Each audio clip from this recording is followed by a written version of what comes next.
बात करते हैं जम्मू कश्मीर के कठुआ की, जहां पर आतंकियों ने एक बार फिर से कायराना हरकत की है। घात लगाकर आतंकियों ने सेना के काफिले पर हमला किया। इस हमले में सेना के 5 जवान शहीद हो गए हैं। घाटी में आतंक के खिलाफ सेना के ऑपरेशन को लेकर आतंकियों में बौखलाहट साफ दिख रही है। तभी तो आए दिन वो पीठ पर वार करके सेना के मनोबल को गिराने की नाकाम कोशिश करते हैं। जम्मू कश्मीर के कठुआ जिले में आतंकियों ने सेना की गाड़ी पर ग्रेनेड अटैक किया। इस हमले में 5 जवान शहीद हुए हैं, जबकि 5 घायल हैं। इसके बाद सेना ने पूरे इलाके को घेर लिया। आतंकियों और सुरक्षा बलों के बीच मुठभेड़ जारी है। इस हमले की जिम्मेदारी आतंकी संगठन कश्मीर टाइगर्स ने ली है, जिसने हमले में M4 assault rifle, sniper grenade और कई हथियारों को इस्तेमाल करने का दावा किया। उन्होंने आने वाले दिनों में ऐसे और हमले करने की कसम खाई है। बीते 2 दिन में सेना पर ये दूसरा आतंकी हमला है। रविवार की सुबह आतंकियों ने राजौरी इलाके में सेना के कैंप पर हमला किया था। इसमें एक जवान घायल हो गया। जवाबी कार्रवाई के बाद आतंकी घने जंगल के रास्ते भाग गए। इस हमले को लेकर सियासी पारा भी हाई है। सोशल मीडिया पर सरकार और विपक्ष एक दूसरे पर हमला कर रहे हैं।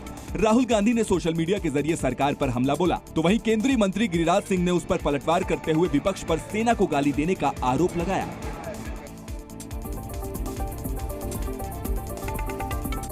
वहीं कश्मीर में आतंकियों पर प्रहार लगातार जारी है। घाटी में अंतिम सांसें गिन रहे आतंकी फिर से अपने पांव जमाने के लिए नई नई तरकीबें भिड़ा रहे हैं और इस बार घाटी में आतंकी हमास आतंकियों की तर्ज पर ही सुरंग और टनल का जाल बन रहे हैं। क्या है ये पूरा मामला, किस तरह से इनका सुरंग नजर आता है, आपको अगली रिपोर्ट में दिखाते हैं। सिर्फ 4 सेकंड में 6 फीट का एक इंसान अलमारी के अंदर समा जाता है। ये कोई साधारण अलमारी नहीं है। जी हाँ, ये आतंकियों का खुफिया बंकर है।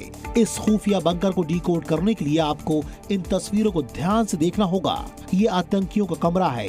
इसी कमरे में आतंकियों ने अपना ठिकाना बना रखा था, लेकिन असली कहानी शुरू होती है इसी कमरे में मौजूद इस अलमारी से।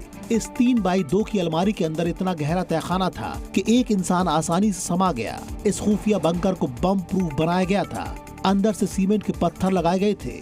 इन दोनों जगहों पे जो है वो टेररिस्ट ने जो है वो हाइड आउट बनाई हुई थी, जिस हाइड का जो है वो टेररिस्ट कई महीनों से उसका इस्तेमाल करते थे। पुलिस के मुताबिक कुलगाम में ऐसा बंकर एक नहीं, मुठभेड़ वाली दोनों जगह पर पकड़ा गया है। पहला बंकर कुलगाम के चिनगाम में, जहां सुरक्षा बलों ने 4 आतंकियों को मार गिराया। ये चारों हिजबुल मुजाहिदीन के आतंकी थे। दूसरा अनंतनाग के मदरगाम में, जहां 2 आतंकवादी मारे गए थे। बताया जा रहा है कि एनकाउंटर के बाद सेना ने जब सर्च ऑपरेशन चलाया तो इस रहस्यमयी सुरंग का वीडियो सामने आया। दावा है कि चिनगाम इलाके में मारे गए 6 में से 4 आतंकी इसी बंकर में छिपते थे। प्रधानमंत्री नरेंद्र मोदी रूस के दौरे पर हैं। पीएम मोदी के सोमवार शाम को नोवो ओल्गारियोवो स्थित सरकारी आवास पर पहुंचने पर पुतिन ने उन्हें गले मिलकर और हाथ मिलाकर भव्य स्वागत किया। यहां दोनों नेताओं के बीच दोस्ती की खास जुगलबंदी भी देखने को मिली। अब हम आपको रूस दौरे की ये 4 तस्वीरें भी दिखा रहे हैं। आप देखिए किस तरह से पीएम मोदी ने रूस दौरे पर आमंत्रण के लिए पुतिन को धन्यवाद दिया। उसके बाद पुतिन ने पीएम मोदी को गोल्फ कार्ट में बिठाकर सरकारी आवास के आसपास की सैर कराई। इस दौरान पुतिन ने खुद ही गोल्फ कार्ट को ड्राइव भी किया। वहीं डिनर पर पीएम मोदी और पुतिन की कई मुद्दों पर बातचीत हुई और कई मायनों में ये पूरी की पूरी मुलाकात अहम मानी जा रही है रूस यूक्रेन वॉर के बाद, और इसी के साथ साथ डिफेंस से जुड़े कई मुद्दों पर भी यहाँ जमकर बातचीत हुई। अपने रूस और ऑस्ट्रिया के दौरे पर गए पीएम मोदी का मॉस्को में शानदार स्वागत हुआ। रूस के डिप्टी पीएम खुद प्रधानमंत्री मोदी के लिए एयरपोर्ट आए। आज पीएम मोदी भारतीय समुदाय को संबोधित करेंगे। इसके बाद सैनिकों की कब्र पर श्रद्धांजलि अर्पित करेंगे। बाद में विधानहा में एक प्रदर्शनी केंद्र में जाएंगे। इसके बाद वो द्विपक्षीय मुलाकात करेंगे और फिर क्रेमलिन शिखर सम्मेलन में हिस्सा लेंगे। भारतीय समय अनुसार पीएम मोदी वियना के लिए रवाना हो जाएंगे और फिर रात करीब 10 बजे वियना पहुँचेंगे। रात करीब 12 बजे वो ऑस्ट्रिया के चांसलर के साथ डिनर करेंगे। इससे पहले पीएम मोदी ने रूस के राष्ट्रपति व्लादिमीर पुतिन से मुलाकात की और दोनों ने रूस और भारत के रिश्तों को लेकर चर्चा की। पीएम मोदी का ये दौरा दोनों देशों के बीच ऊर्जा, व्यापार और रक्षा के क्षेत्रों में द्विपक्षीय संबंधों को बढ़ावा देने पर केंद्रित है। मेरा वन लाइफ वन मिशन है, मेरा देश।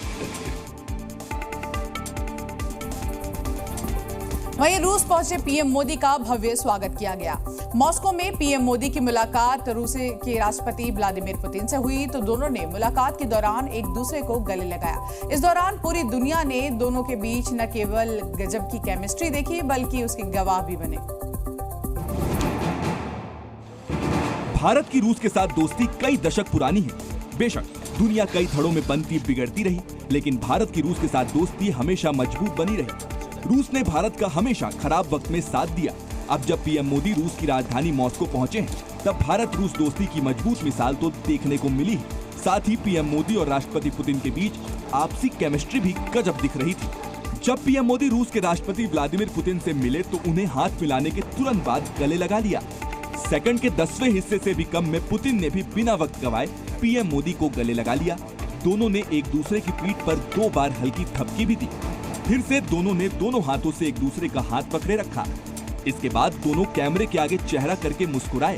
फिर राष्ट्रपति पुतिन हाथ का इशारा करके पीएम मोदी को अपने साथ लेकर चले गए।